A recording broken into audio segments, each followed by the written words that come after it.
from biologics. So I think he's going to talk a lot about the inner workings of the potential step. Yeah, I've been a postdoc at the lab until December, so it's a new role for me to talk about the equipment on my own research. And I hope I will give it justice. I use a lot of slides of Bill Eggers, my boss and the president of the company now. Some of the figures actually saw in the previous presentation. So I'm not a fuel cell expert of any means, so I don't think I would give it justice to talk about fuel cells. So I can just focus on the blue box that some people use for their research.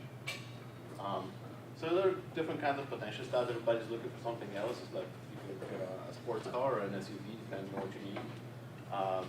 So you can have some really simple potential stats. You can have some really high frequency responding units. Some people need high power for the research. So there's not one size fits it all. But this is how it started, right? So the most stable DC source you can imagine is a battery. It doesn't have all the electromagnetic noise associated with it. So people use a simple battery, a voltage divider, and two electrodes, and see what happens, right? And if they wanted to do CDs, they would just have a motor attached to a voltage divider, and that's how they scan. I don't know how many people in the audience ever tried to balance a bridge and use a galvanometer to balance it. Well, I did that as an undergrad. That's how they trained us. Before they give us a computer-controlled unit, we actually had to do it that way, just to appreciate the electronics.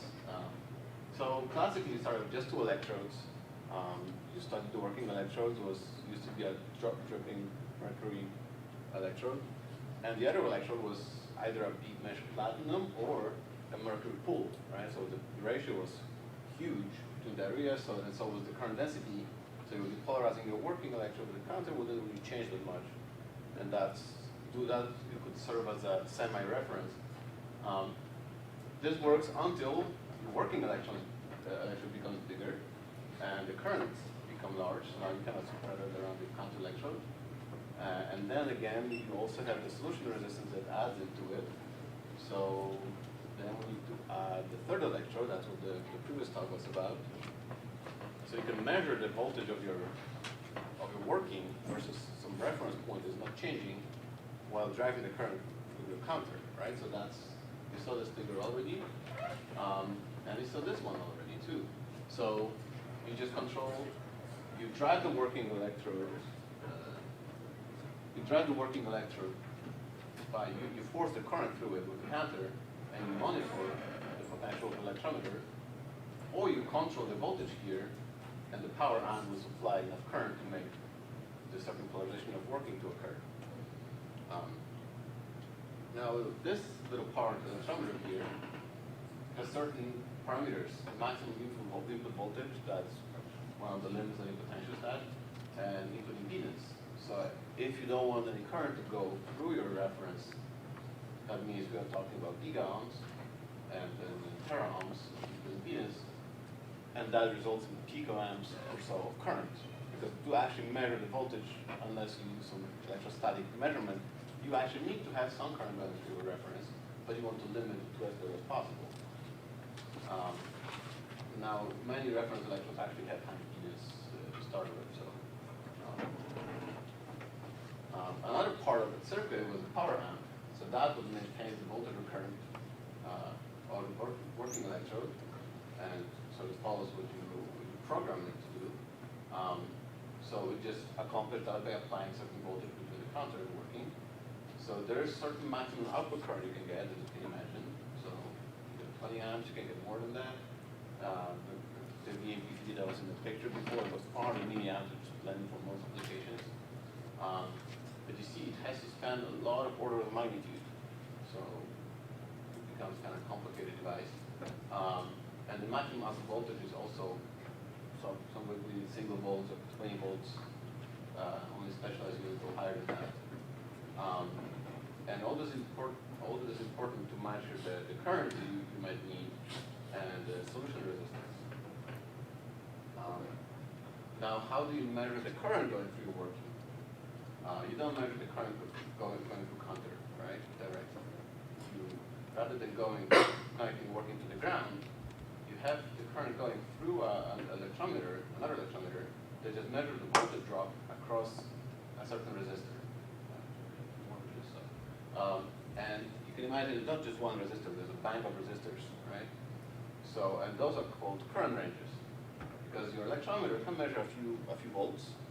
So you want this voltage drop to be a few volts. Now, depending on the current, this will change many of those magnitudes. So you have 1 ohm, 10 ohm, 100 ohm resistors stacked in here, and you have switches that will direct the current from one or the other, so you can measure more precisely. Now that's all the clicking anyway, something's here, and the potential that changes the current range. Now there's also sometimes you have spikes. So this is not just a simple switch. All potentiostat, high-end potentiostat usually try to have the current going through both resistors for a little bit before it fully switches to the other one. Otherwise, we'll have a spike, but there'll be a moment when nothing is happening because it's simply disconnected. Right? And also, because the resistors are to a certain precision, it's not going to be 1.000 and 10.000. The other one might be 9.995. The voltage you're going to measure across one and the other is not going to be precisely the same. So something that's the little steps you sometimes see in a potentiostat. Now, the more you pay, the better match they are. So now it starts to match up better.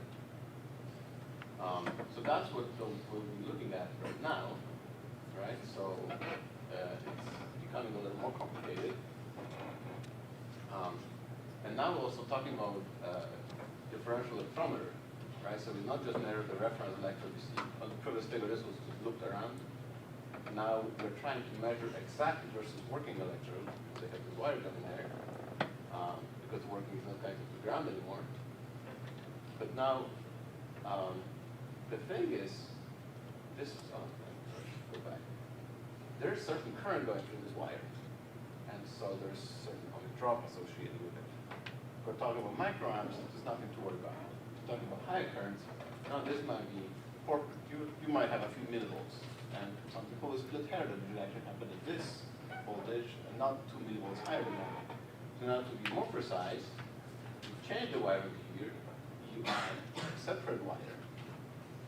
So you measure, you sense the voltage of the working electrode independently of the current going through it.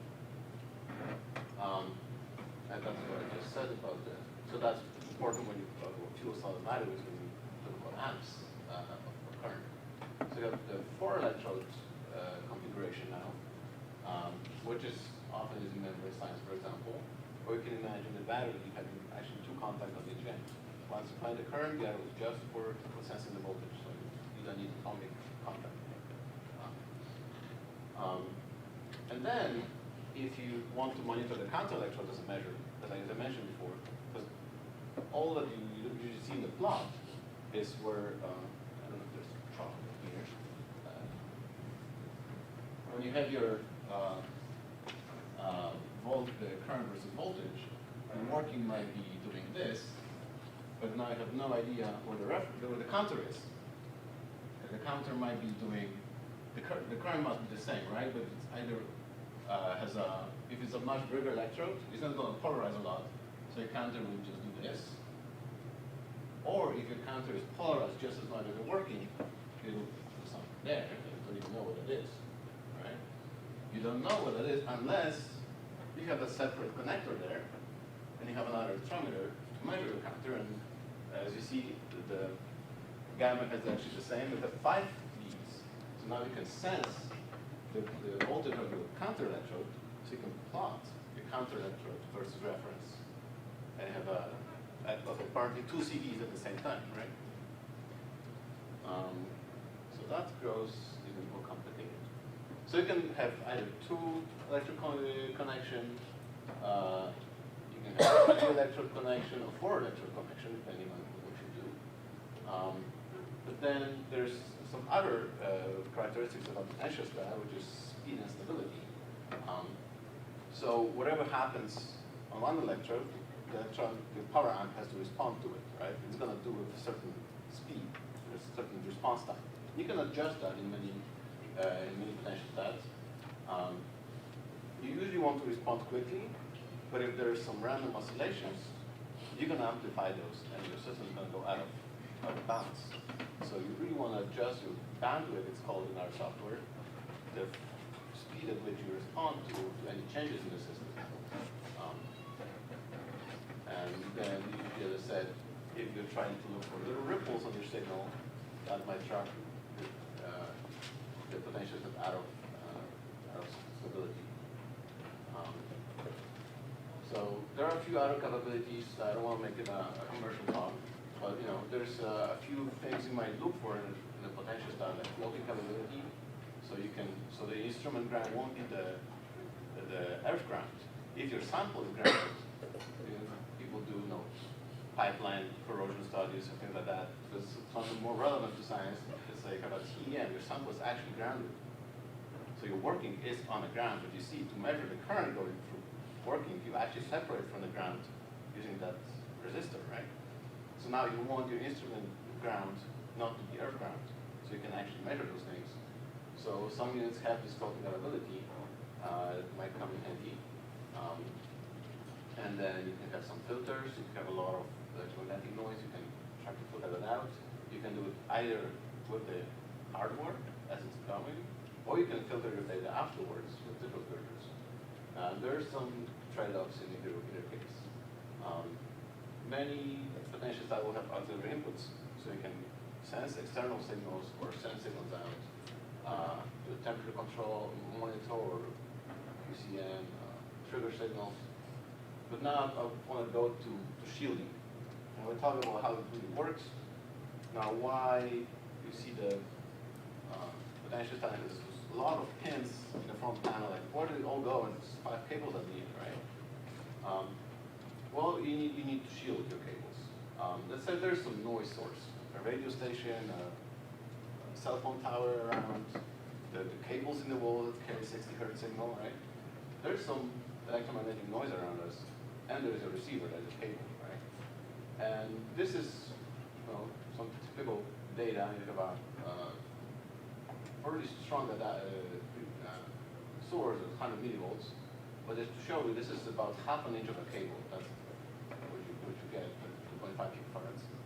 You pick up 1/5 of the noise just on the inch of a cable. So you really want to shield it between. And then everybody heard about Gauss law, so there's no potential, no charge that is coming inside from an outside source, right? So now you can put a metal shield around your system. You can think of it as a Faraday cage, for example. And there's gonna be no coupling between these two. But there's a little trick to it. The shield must be the same potential as your inside cable. This is the math. Proves that. Let's say there's 1 volt potential difference between the shield and the cable inside. So a 10-foot cable, you pick up 86% of the noise that is induced in the shield. That's why every single cable has its own shield and it's held at the same voltage as the cable that is inside.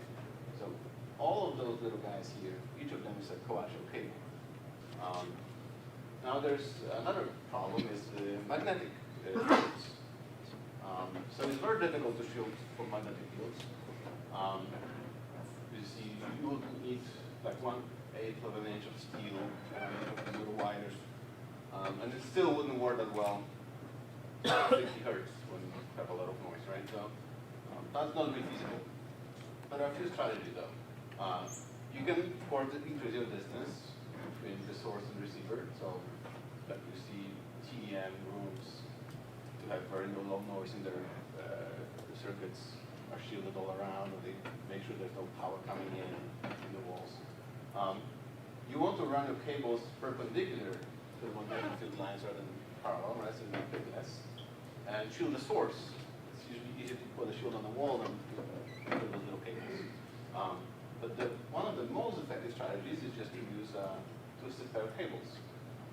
Right? So each of the full period of the sinusoid, right, is going to have field going in and out, it's going to cancel out. Right? The microphone cables or speaker cables, they usually use that strategy to get rid of the noise.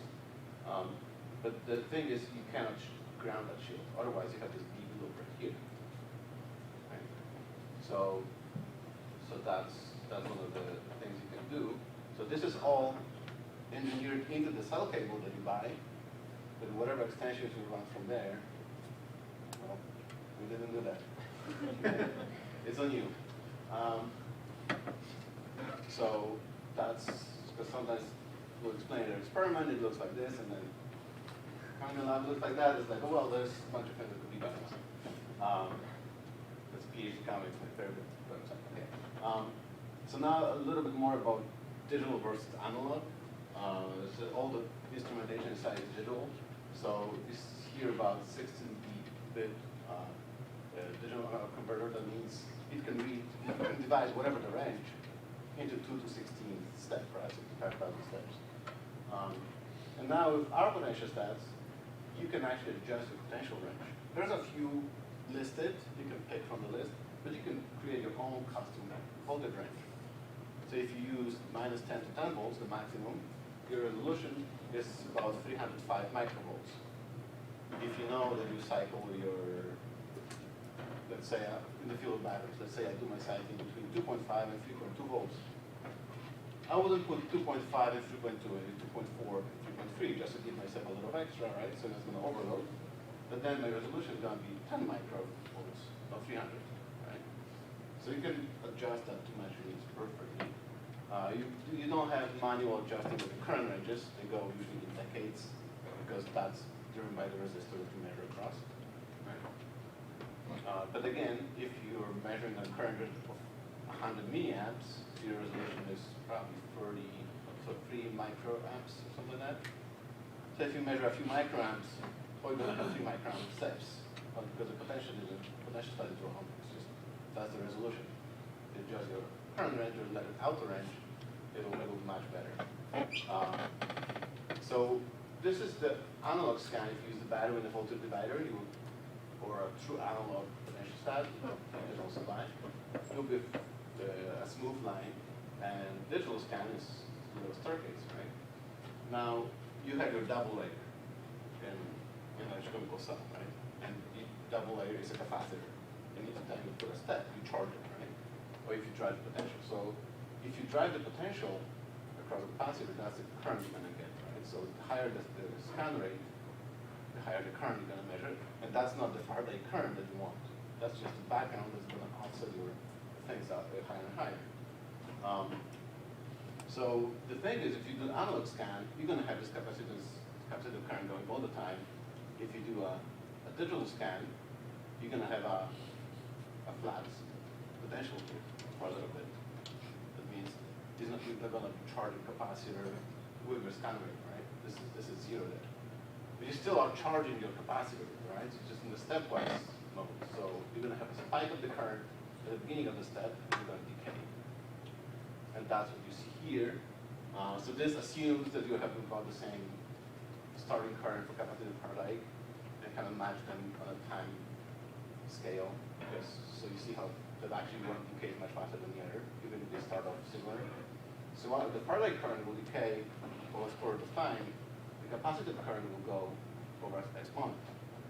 So even if they start off similar, the capacitive current will die out really quick, where Faraday is going to keep going for a while. So the ratio between the two in green, and this is log scale now. See, if you wait just a little bit, you're going to have 10 to 1, even if they're equal at first, 10 to 1, 100 to 1, or it goes up very quickly, right? So you want, the digital scan is going to give you a little better signal. That's an example, right? So this is your digital analog scan. The peak positions are about the same, and the actual area under the peak is the same, but the thing is that the background current from the capacitive current from the double layer is decreased a lot. Now, you probably have seen in software there's staircase voltammetry and cyclic voltammetry. Now, what's the difference? If you do cyclic voltammetry, the potential stat will try to simulate the analog scan as best it can. Oops. And do the tiniest step it can do. Okay? So it will take the voltage range that you apply, divide it into 2 to 16, and do those little steps for a certain duration of time to match your scan rate, and the minimum time per step is 200 microseconds, right? Just determined by the timing of the board. And if those steps are longer than the 200 microseconds, you can start sampling your current, not from the very beginning, but a little later on. Right? But you're limited with the scan rates in here. So you can actually have multiple 200 microsecond periods.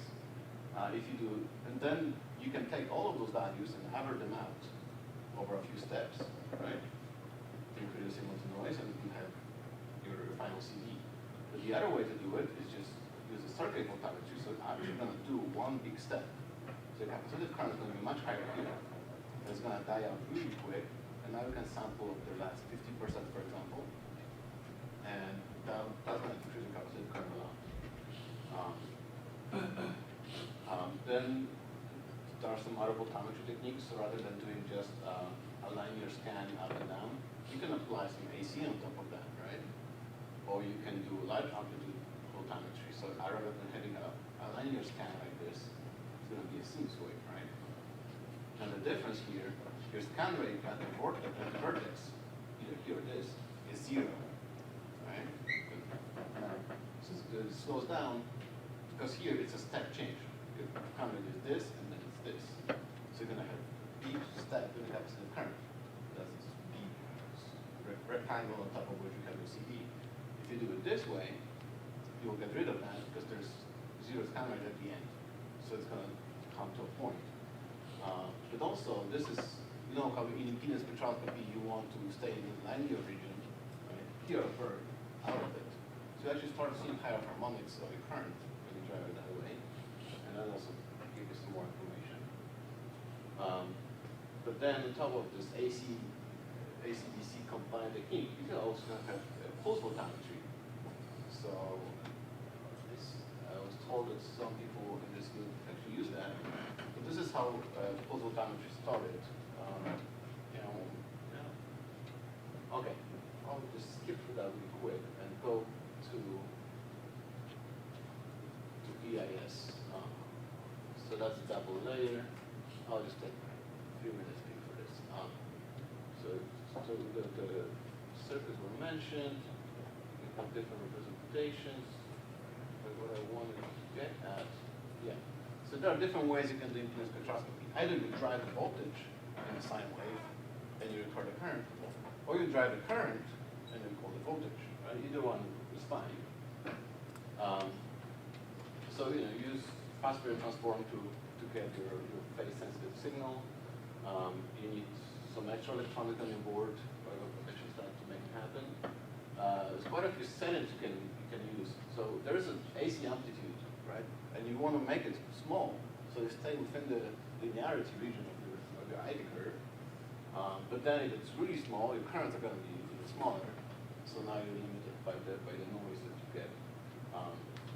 And then you can wait between doing each frequency. You can have a wait period to let the system relax. And you can also average over a few points at each frequency, right? And then again, this is not exactly the range we would want to run a 10 volt scan around 0 volts. So there are things you can fix in there. You can also do multi-sign EIS. When you do FTIR spectroscopy, you don't shine anymore single frequencies of infrared. You shine the entire spectrum, and you just have a detection of that. You can do the same with EIS. You can combine all the frequencies that you want to measure and do fast Fourier transform with that, and you should get your signal. It decreases the measurement time a lot, but the risk here is, even if each of those amplitudes was 10 millivolts, because the way the sine waves add, you can drive a system out of linearity sometimes without even realizing that. So that's a little red flag there, so you need to be aware of it. And then for your spectrum to be meaningful to analyze, it needs to be linear. There needs to be causality and stability requirements fulfilled, and you can check that in our software using chronos formula. You actually don't need to do it inside those yourself. There's a software to do it.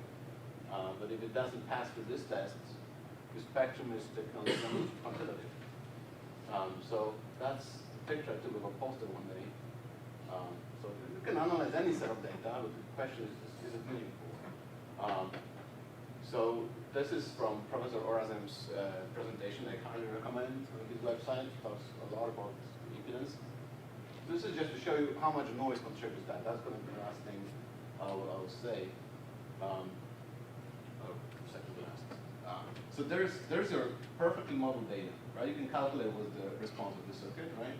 And then if you change the R values and the time constant of this circuit, you won't match your model response, right? And this is the sum of squares, so the points are mismatched, right? So there's one spot right there when these two fit, and you fit your spectrum, right? If you add 1% of noise over the frequency range, you're still going to find that point. Right? It's still very sharp, very clear minimum when you fit the spectrum. Now, when it gets more complicated, like here, you have 3 different time constants. There's only one spot that's going to fit it perfectly, right? And this is the match between no noise data and models, right? So it's just one spot that's going to fit. If you have just 1% of noise on a complicated circuit like this, you're going to totally miss that noise. It's going to be a pretty flat landscape there. So people have poor quality data, and they say, maybe I can squeeze a third semicircle in there and match it better. Well, the uncertainty of this is just tremendous. It's going to be all over the place and the match about the same. So as your circuit grows more complicated, you really need to make sure that you get good quality data. That means a lot of averaging and making sure it's slightly or all those things. So that's the very last one. So you can say you can do galvanostatic EIS, right? For some reasons it can be more useful. It is particularly useful when you have OCD triggers. You can do EIS around 0 volts or any given voltage that you want versus reference. But if you want to do, let's say, your EIS at corrosion potential, which will be drifting, right? It's not going to be stable in time. If you use potential static EIS, it's going to force the sine wave around certain voltage and will start with. If you use GIS, it's going to do the current around 0, which 0 by default is OCD. So if the OCD drifts, your sine will drift with it. Right? The problem is you need to know what kind of current to apply. Right? On the IV curve, you kind of know a few millivolts is usually safe, but you don't know how many milliamps or microamp is safe. Right? So you need to know the impedance of your system. That means you probably have to go to PIS first to determine what kind of impedance you have. Determine the current amplitude. And then if your spectrum spans a few orders of magnitude, right, say you have started with a few ohms and you end up with kilo ohms, to force 1 microamp here, you need 1 millivolt. To force 1 microamp here, you need 1 volt, for example. So you're going to drive your system out of linearity at some point, right, if you do GAS. So that's just something to be aware of. But it's, as I said, it's a very useful way of doing a lot of battery work and corrosion work. And then you can do that's, you can see in many techniques, you can record counteractor versus reference. So even if you do CD, you can do that. If you do EAS, you can have spectra of both electrodes at the same time. And I guess I'll just stop here. Just take any questions. Does anyone have any questions?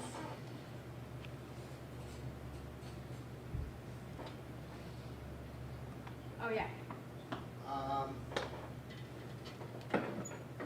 This multi-functional potential step it means it is a diverse functioning machine. It can be used for potential static as well as impedance. Is that correct? Mm-hmm.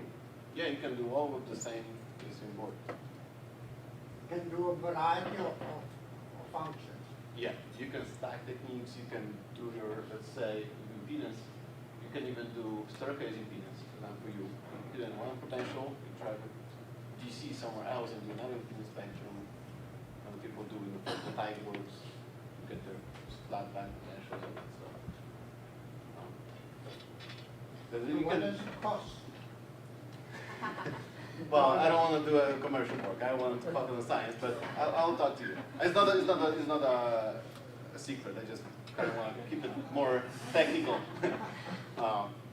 But my message here, I guess, is like potential stat, not only ours, our company as well, but very versatile machines. And usually when there's a problem, it's the wiring, or there's something in the system. It's hardly ever actually the potential stat is doing something wrong. And that's in my abstract. So people who build those, they usually not electrochemists.